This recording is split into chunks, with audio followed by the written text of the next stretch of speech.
Support to Ukraine is the Swedish government's top foreign policy priority. We see this as a moral obligation and an indispensable investment in Europe's security, independence, and future. Sweden has therefore increased its support to Ukraine for each year of the war. Since the start of the full-scale invasion, this totals 6.3 billion euros. The government of Sweden recently also presented its 18th military support package to Ukraine, the largest to date.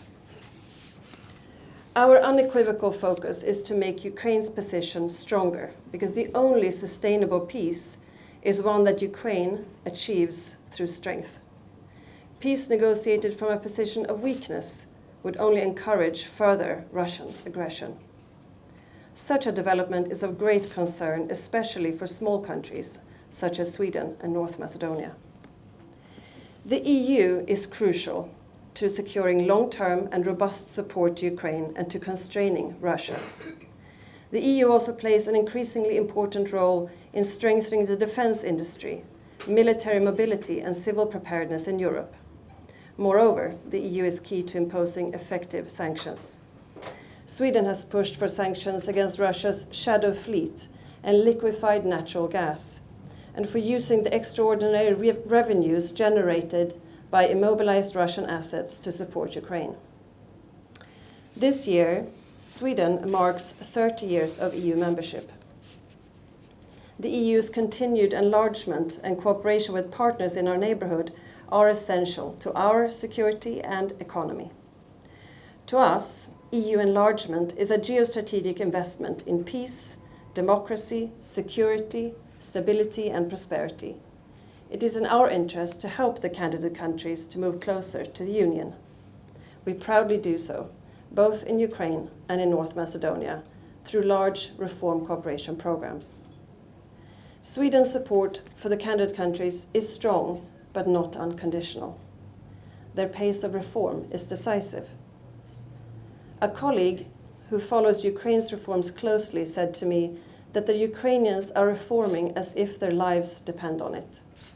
I would add that this is because their lives depend on it. Russia's war is also an attack on Ukraine's culture, its civilization and identity. Today, Sweden is announcing additional funding aimed at supporting Ukraine's cultural heritage through the Ukraine Institute in Sweden.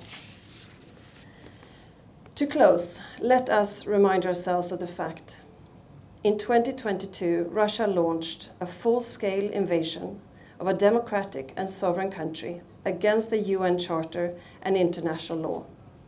Russia's unlawful and unjustified war on Ukraine, however, began already in 2014 with the invasion and illegal annexation of Crimea.